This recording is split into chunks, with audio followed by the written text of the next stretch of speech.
Baltimore, Maryland. November 1969. A quiet Friday night settled over the city, the narrow streets and rows of faded street lamps trembling in the chill of early winter. St. Clement's Church slowly locked its doors, the last parishioners shuffling away, leaving the damp stone steps and the fading chime of bells dissolving into the dark. On a barren lot several miles away at the edge of the woods near the highway, the air was colder still. Wild grass covered the ground, trash scattered among the gray mud. Tire tracks etched faint lines into the sludge, disappearing into the thicket. There were no lights here, no one watching, only the wind sighing through brittle branches like the snap of bones. In the center of the clearing lay a motionless figure turned slightly to one side. Her wool dress was wrinkled, her blouse pulled askew, and her long brown hair matted with dirt. The delicate face was bruised and swollen. Now her eyes shut, her lips slightly parted, as though she still had something to say, but never would. Police wouldn't find her that night. Not the next day, either. It would be 2 months later, at the height of winter, when the ground froze and the snow buried every trace that a hunter would stumble across her, a frail, lifeless figure, lying nameless in the frozen trash. Her name was Cathy Cesnik, 26, nun, teacher. And from that night on, Baltimore would carry a scar it could never quite erase. Her name would become a whisper in church hallways, around dinner tables, in the nightmares of young girls, Cathy Cesnik. They would call it a murder case. But not everyone wanted the truth, because sometimes the truth is just the darkness everyone quietly agreed to ignore. Baltimore, Maryland, November 1969. On the west side of the city, along a narrow stretch of Edmonston Avenue, the Carriage House Apartments stood a drab red brick building, wedged between crowded parking lots and a few dim grocery shops. That was where Cathy Cesnik lived, sharing a modest second-floor unit with fellow nun Helen Russell. 2 bedrooms, a small kitchen, a few dying potted plants on the windowsill. At 26, Cathy was to most of the parishioners at Our Lady of Victory a model of quiet devotion, young gentle but resolute. At Archbishop Keough High School, the girls adored her, not just for her easy smile, but for the way she breathed life into her literature classes. Emily Dickinson's poetry, Shakespeare's plays when she recited them, they became a kind of balm for the restless souls of her students. That Friday evening, Cathy wore a dark blue wool dress with a thin brown coat draped over her shoulders. She grabbed the keys to her moss-green Volkswagen, smiled at Helen, and said she was running out to pick up a few things for her sister's upcoming birthday. Helen nodded, turning back to the kitchen to finish supper. Neither of them knew it would be the last time they'd see each other. At the Edmondson Village Shopping Center, the parking lot was already thinning pools of weak yellow light, stretching across rows of cars. Torn advertisements flapped against the cold November wind. When Cathy entered, the cashier recognized her a familiar figure on Friday nights. Later, the receipt they would find recorded a loaf of bread, a jar of peanut butter, a man's necktie in a gift box. Around 7:15, another shopper leaving the store caught a glimpse of Cathy, grocery bag in hand, crossing the lot to her Volkswagen. Headlights swept across the patchy asphalt. No one noticed the gray Chevrolet idling a few rows away, engine low and steady. Sometime after 8:00, Helen began to worry. She called a few friends, then the police. Officers arrived shortly after, asked a few perfunctory questions, and left. The next morning, Cathy's Volkswagen was found on Monument Avenue, pulled awkwardly to the curb driver's side door, ajar dome light, still faintly glowing. Inside grocery bag intact, a few receipts scattered on the floor mat. No signs of a struggle. No blood. No Cathy. Baltimore in 1969 was a city already drowning in stories of racial tension and street crime. People only sighed, chalking it up as just another disappearance. But for the girls at Keough, the news struck like a bell, tolling the end of innocence. Cathy Cesnik, the gentle teacher who'd stood up for them, who'd listened, who'd once handed them her own umbrella in the rain, had vanished, without a trace. On the empty lot where her car was left behind, the night air grew colder still. Streetlight pooled over a stray receipt as it skittered across the cracked pavement. Bare trees reached down like brittle fingers. Police strung a few half-hearted yellow ribbons, then left, abandoning the space to the wind and the dark. After that night, people learned to look down when they passed the lot, learned to go quiet when her name came up, learned to tell themselves she'll turn up, eventually. But that night the earth swallowed Cathy Cesnik whole, and not even she could have known her story was only just beginning. Baltimore, Maryland, November 1969. By the second day of Cathy's disappearance, hastily printed posters began appearing on the brick walls of the city. Missing bold black letters beneath them, a photograph of Cathy smiling faintly, her eyes bright yet solemn, her brown hair soft at her shoulders. Helen Russell, Cathy's roommate, walked the streets silently, taping them up with shaking hands and dry eyes. The damp, cold air made the paper cling to the walls. Behind her, Baltimore churned, too busy with its own storms to linger long on a young nun who'd vanished. The police began their search by the book, interviewing neighbors, grocery store clerks, anyone who might have seen her. But every story was the same. They saw her exit the store, grocery bag in hand, walking quickly toward her Volkswagen. Then, nothing. No screams. No strange tire tracks. No one saw her leave with anyone. At headquarters, her file was stamped high priority and set atop dozens of others with the same mark. At the Archdiocese office, the church leadership expressed concern and promised cooperation, but their eyes slid away as though afraid someone might say aloud what everyone had already agreed to forget. On the third day, search teams expanded to the dumps and vacant lots along the highway. K-9 units tramped through heaps of trash and brittle reeds, their noses pressed to the frozen mud. Flashlight beams swept over tarps into ditches across footprints that led nowhere. No one spoke much. They just listened to the wind hissing through bare trees, to their own boots squelching in the sludge. As the days passed, newspapers dubbed her the missing nun. The headlines ran alongside stories of war and racial unrest, a city already sinking into its own darkness. But then the coverage faded. People stopped asking. Posters tore and flapped ink, running crushed into the sidewalks. Helen never stopped looking. Each night she returned to their apartment, standing before the little crucifix on the wall, clutching her rosary so tightly. Her knuckles whitened her prayers, turning to a rasp. The kitchen stayed cold. Cathy's chair remained in place.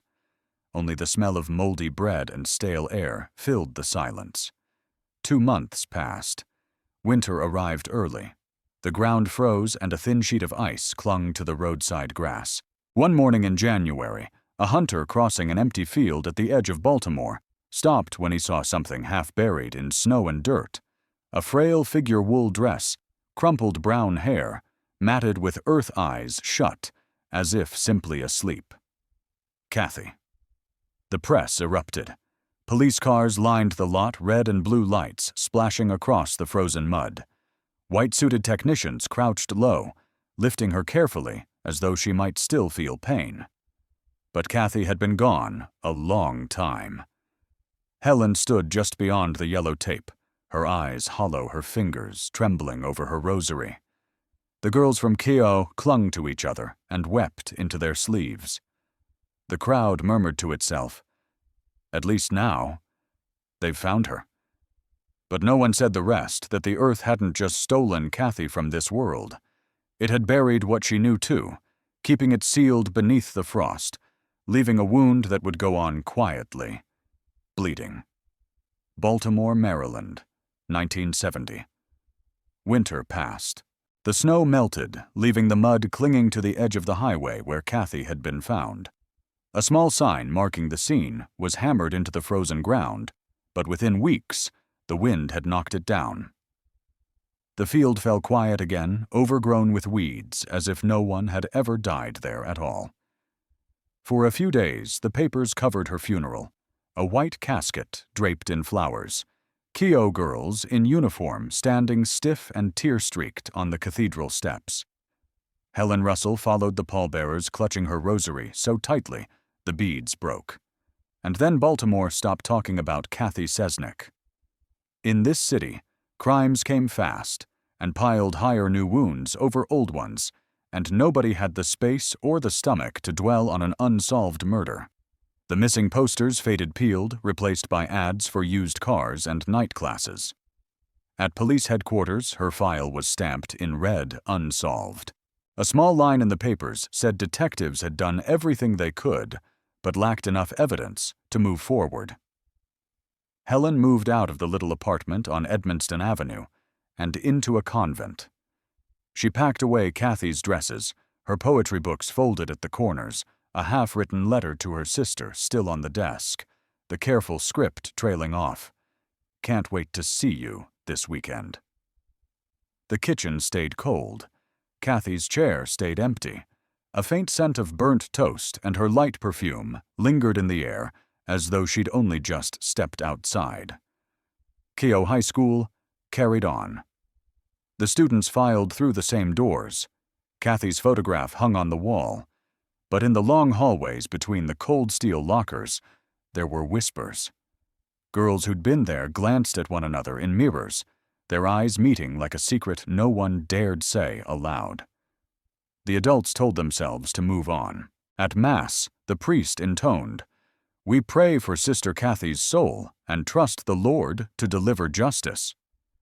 But no one looked anyone else in the eye when he said it. Baltimore kept moving. Other children grew up. Other winters came and went. But beneath the frozen ground, a story hadn't ended. And for those who had once heard Cathy's gentle words, once felt her gaze on them when they looked away, that silence never felt comforting.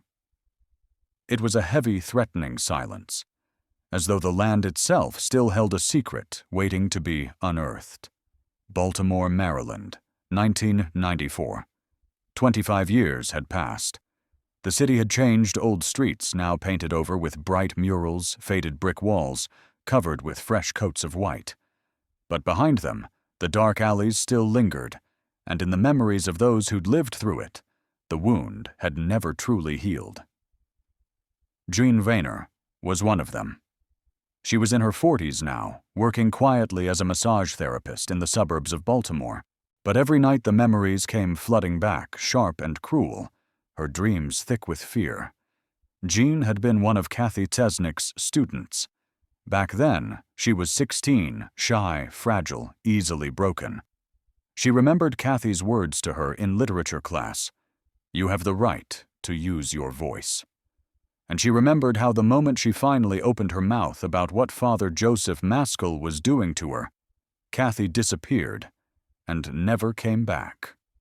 Jean kept that secret for nearly 3 decades. She told herself it hadn't happened. But in 1994, when the nightmares became unbearable, she walked into a lawyer's office and began to tell her story. Jean claimed that Maskell had once taken her to a trash-strewn field, to the very spot where Cathy's body had been found, and leaned in close to her ear. "You see, this is what happens to people who talk too much." Her words dropped into the interview room like a slow-motion explosion. Investigators sat frozen, and in their silence, Jean realized they weren't just shocked, they were afraid. Because if she was telling the truth, Cathy's murder hadn't been the work of one man, but of a whole system, darker than anyone had dared imagine. Cathy's case was reopened. The press ran fresh headlines, former student alleges abuse, claims priest threatened her with nun's body. And then other women began to come forward. They walked into law offices, support groups, newsrooms, one after another, each with the same story. Late-night appointments in the Keogh school infirmary, trips to secluded places. The same whispered threats about what happened to Sister Cathy. One of them in tears said, We still hear Cathy in our dreams. She never let go of us. She died, but she was still trying to save us." Jean's words and the voices of the others were like cracks spreading across the thick wall the church had built. But the cracks were fragile. When lawyers petitioned the court to have Maskell brought in for questioning, he was already gone, vanished from Baltimore, just weeks earlier. John kept telling her story to anyone who would listen. She believed it was the only way to give Cathy back her voice, and to give her own 16-year-old self some measure of peace. Outside the Baltimore County Courthouse, the survivors stood in a line, hand in hand, facing the gray winter sky. There was a heavy silence hanging over them.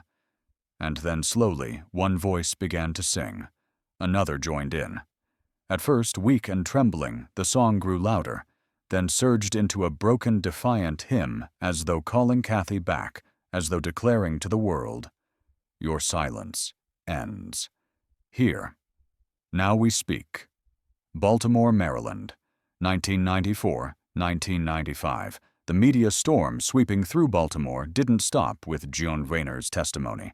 As attorneys began combing through old records, they discovered things that had never been made: public missing police reports from 1969, witness statements, ignored forensic notes quietly handed over to someone from the archdiocese. Journalists started knocking on the doors of forgotten figures. A young patrolman from the night Cathy disappeared. A medical examiner ordered to turn over all his notes to church officials.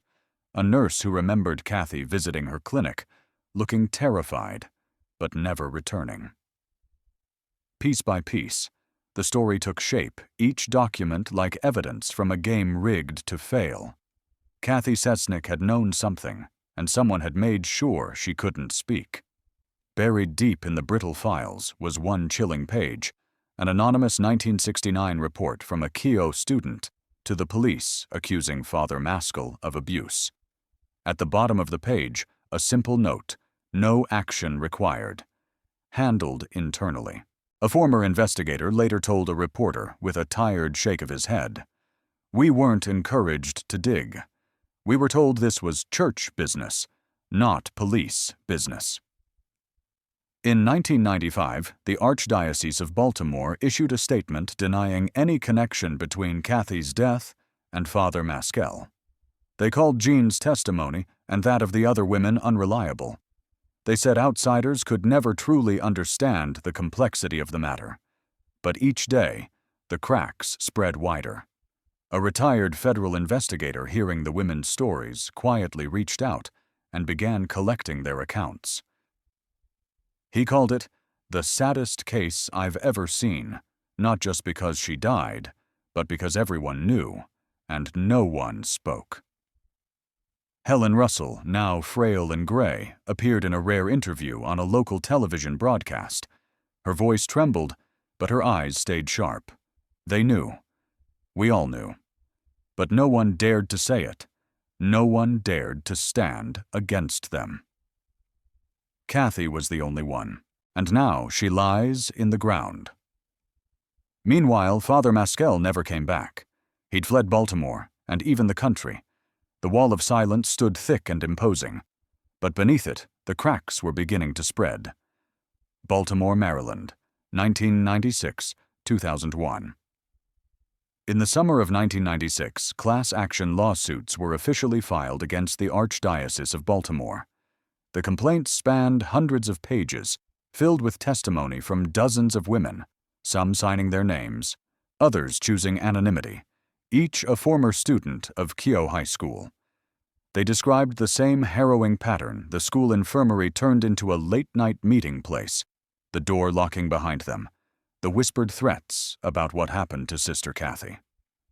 One woman recalled being taken to a wooded dump site and hearing Father Maskell's low voice, "This is where you end up if you don't keep quiet."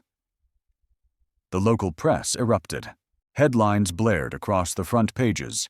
Keogh students, we were threatened with nuns' body abuse. Victims file suit against church. Baltimore. A city already used to crime stories now sank into something deeper shame. On talk radio, commentators condemned the archdiocese. Longtime parishioners avoided reporters' questions, their eyes fixed on the ground. Amid the storm, Father Joseph Maskell never appeared. Customs records showed he had boarded a plane to Ireland in the spring, taking refuge in a remote Wexford monastery, where he called himself a spiritual advisor. Back in Baltimore, the survivors formed a group they called the Keepers. They rented halls, held vigils, stood together in silence. They read aloud the names of those who'd stayed silent for decades, and Cathy's name, which trembled in the air like a mournful prayer. In 2001, Irish newspapers reported that Father Joseph Maskell had died a sudden stroke. He was buried quickly without a public funeral. In Baltimore, the news was met with a mix of disappointment, relief, anger, and helplessness. But for the Keepers, there was no closure. In an interview, Jean Vayner said, "His death doesn't erase the crimes. We still want to know who killed Cathy. He was just one part of it. And we won't stop." Outside Keogh High School, beneath the faded portrait of Cathy in the hallway, a new student stopped, looked up, and left a single white rose at her feet. And beneath the cold earth, the question still burned: who killed Cathy Cesnik, and who kept the truth buried for over 30 years, Baltimore, Maryland. 2016, nearly half a century had passed since the night Cathy Cesnik disappeared. The city had aged, its roads cracked, its churches still towering silently over the streets like mute witnesses. Cathy's case remained open. In 2016, a new investigative team from Baltimore County authorized the excavation of a wooded lot on the east side of the city, just behind St. Clement's Hospital, where Maskell had once worked. The tip came from an anonymous source claiming Maskell had buried evidence there. Spring mist clung to the white tarps, stretched over the dirt shovels, sunk deep into the cold ground. A line of squad cars idled at the edge of the clearing, red and blue lights spinning lazily. Reporters stood beyond the tape lenses fixed on every motion inside. On the third day, they began to find bones. Tiny pieces chalk white, surfacing from the earth like confessions from cursed soil. A skull, a fragment of pelvis, child-sized bones. Forensic technicians crouched low, sealing each discovery in yellow evidence bags and carrying them off to the lab. Baltimore reeled. News of the dig spread nationwide: human remains found on Maskell's grounds. Once again, Cathy's ghost seemed to pull the city back into its most painful memories. But then came the DNA results. None of the remains belonged to Cathy Cesnik. They belonged to others. Victims no one had ever reported. Victims no one had ever looked for. Victims whose names no one had ever said aloud. One young investigator stood at the edge of the site, staring into the jagged holes in the dirt, and murmured, "This ground is deeper than we thought." Helen Russell was too old now to venture into the chill air. She watched the news on the old TV in the convent's common room. She saw the rows of evidence bags, the bowed heads of the investigators. She only shook her head and whispered, "It wasn't just Cathy." And in Baltimore, people began to ask how many children had been lost, how many voices silenced, how many stories buried alongside Cathy. That ground even now still held the weight of a secret, never fully unearthed. Baltimore, Maryland, 2018, 20-20. After the 2016 excavation, the whispers didn't fade. If anything, they spread wider, reverberating through alleyways and church halls, like an echo that refused to die. A documentary series was released worldwide called The Keepers. It brought everything back: Cathy's death, Jean's testimony, the church's silence, the unidentified bones. Episode by episode, survivors sat before the camera, telling their stories with trembling voices that never broke. Baltimore became the center of attention, and for the first time, ordinary citizens, not just former Keogh students, began to question the church's power, the police's inaction, the truths they'd chosen to ignore for decades. One winter evening outside Keogh High School, now renamed and slated for demolition, the keepers organized a candlelight vigil. Hundreds gathered on the lawn, each holding a small flame, the fragile lights quivering in the cold. June Vayner stood at the front, her hair now silver. She looked up at the photograph of Cathy hanging above the entrance, youthful smile, clear eyes forever frozen at 26. She spoke softly, just loud enough for those nearest to hear. "We haven't forgotten, and we never will." The candles lit the whole yard, shimmering like a field of stars scattered across the ground. For a fleeting moment, some whispered that they felt her there, walking among them, smiling at each of them in turn. Voices began to sing, hesitant at first, then swelling into a warm, mournful hymn. Passers-by stopped to listen, drawn by the sound. And in that song, in those flames, they all felt something lingering, a truth never fully spoken, a story never fully closed, a quiet reminder that darkness doesn't vanish on its own if no one dares to look it in the eye. The name Cathy Cesnik, spoken softly, as breath rose once more, like a prayer, like a promise. Baltimore, Maryland. Present day. Keogh High School is gone now. In its place is an empty lot, wild grass pushing through gravel, the last fragments of brick walls leaning like ruins. No one wants to look at for long. At the edge of the field stands a new wooden sign, in memory of Sister Cathy Cesnik, 1942-1969. Below her name, in smaller letters, her voice never faded. Each year on November 7th, the keepers return. They stand in a quiet line, laying white roses on the cold ground. No cameras anymore, no reporters. Only the few who remain reminding one another of a promise that has never gone away. Helen Russell has been gone for years now. Jean Vayner, frail, sits quietly on a wooden bench, her hands folded on her lap, her gaze distant. When someone softly speaks Cathy's name, she still nods slowly, as if she can still hear that voice in the wind.